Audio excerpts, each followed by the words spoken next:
Hey everyone, welcome to this explainer. Okay, so the scale of the US dollar's everyday dominance across the globe is honestly, it's just mind-boggling. It literally acts as the invisible operating system for the entire planet. We're going to unpack something absolutely fascinating today, an economic powerhouse that shapes almost every single aspect of our modern lives, and we usually don't even notice it. Let's explore exactly how that happened, and more importantly, what it means for all of us. Okay, let's dive right into this. Here's our roadmap for today. We'll start with the global financial backbone, then look at the rise of a superpower, and unpack the pillars of dollar dominance. After that, we'll examine the ripple effect, and finally ask, are we entering a new financial era? Part 1. The global financial backbone.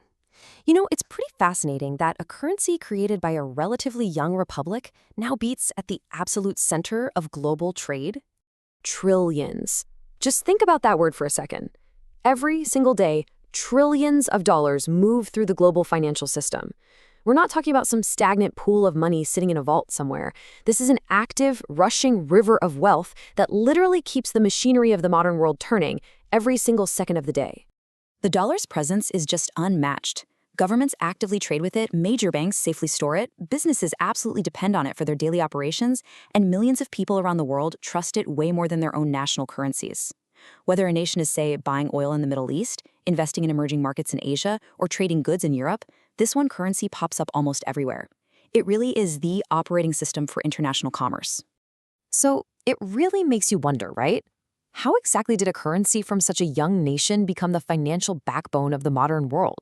Why do countries thousands of miles away from Washington, D.C. hold billions upon billions in their reserves? And why on earth does the entire global economy react to its every little fluctuation? Well, to figure that out, we have to travel back in time. Part 2. Rise of a superpower. To really understand the financial realities of today, we've got to flash back to the origin story. Because as history shows us, currency dominance, it isn't permanent. Now, what's really interesting about this history is the massive shift that took place. The US dollar wasn't always on top. Back in the 19th century, the British pound actually dominated international trade. The British Empire controlled a huge chunk of global commerce, London was the financial center of the world, and the pound was the absolute safest bet for business. But fast forward to 1944, and the Bretton Woods Agreement places the dollar right at the center. And get this, even when the gold standard ends in the early 1970s, global trust in the dollar completely remains. So how did that huge transition actually happen? Well, the main catalyst was the two world wars. Picture post-WWI Europe for a moment. You've got massive destruction, collapsed industries, and just enormous, crippling debts. A lot of these economies were struggling simply to survive. But on the flip side, the post-WWI United States was experiencing incredibly rapid industrial growth. American factories had supplied allied nations throughout the conflict. The U.S. economy expanded dramatically, and crucially, they accumulated one of the largest gold reserves in the entire world. This direct cause and effect scenario basically catapulted America into becoming the strongest economic power on the planet. And that economic supremacy led to a truly pivotal moment. In 1944, representatives from dozens of countries got together in Bretton Woods, New Hampshire. Their goal? To rebuild the global economy and make sure another financial disaster didn't happen. The agreement they came up with successfully created a brand new, stable international financial system, and they used the dollar as its anchor. Basically, many global currencies were officially linked to the US dollar, and the dollar itself was backed by gold. This gave governments the ultimate confidence that the currency was going to stay stable and reliable. Part 3. Pillars of Dollar Dominance. Let's transition back to the modern day and explore the structural reasons why the dollar managed to stay on top, even after the rules of the game shifted fundamentally. So, here's the really crucial point. Even though that gold system ended in the early 1970s, the dollar had already earned absolute global trust. Plus, switching to another currency at that point would have been extremely difficult and incredibly expensive. The global infrastructure was already entirely built around the dollar, which created ridiculously high switching costs. International trade, corporate banking, sovereign wealth funds, they all kept using the dollar simply because the global liquidity pool and legal frameworks were already perfectly optimized for it. But beyond that historical trust, there are three modern pillars keeping the dollar dominant today. First, we have the global oil market, often called the petrodollar. Second, we have sheer U.S. economic strength and stability. And third, we have the technological infrastructure, specifically global payment systems and digital banking. Let's break down exactly how these three pillars actually work in the real world of macroeconomics. And breaking these down brilliantly highlights the real-world effects of those pillars. Take oil transactions. Most international crude has been priced in US dollars for decades.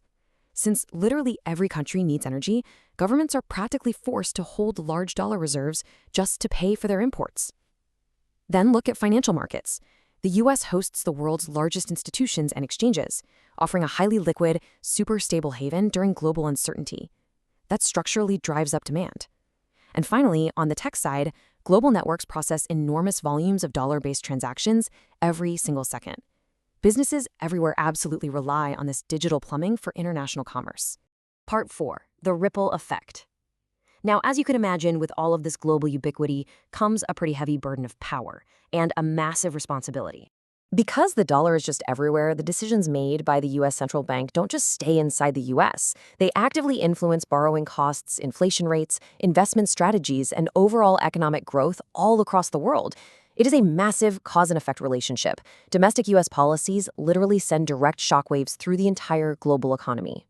Consider this: a single policy change in Washington can affect businesses and families thousands of kilometers away.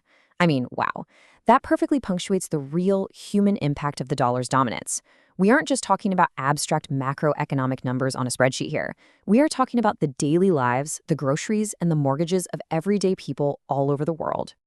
Part 5. A new financial era. Let's look at the horizon for a second and objectively examine the rising threats to the dollar's long-standing, pretty much undisputed reign. The global financial landscape is actively exploring alternatives right now. Several countries are heavily promoting the greater use of their own national currencies in international trade. On top of that, we're witnessing the rapid rise of digital currencies, the development of completely new alternative payment systems, and shifting geopolitical relationships. All of these factors grouped together have the potential to gradually reshape exactly how the world manages its money. But despite all these emerging alternatives, the US dollar continues to remain the world's primary reserve currency. Its journey from just being the tender of a young republic to becoming the absolute foundation of global finance remains unchallenged, at least for now. It truly is one of the most remarkable stories in all of economic history. And as the world continues to evolve, we're left with one massive, lingering question. Will the US dollar continue to rule the global economy forever? Or is a new financial era just beginning? Thank you so much for joining me for this explainer. Keep learning, stay curious, and I'll see you next time.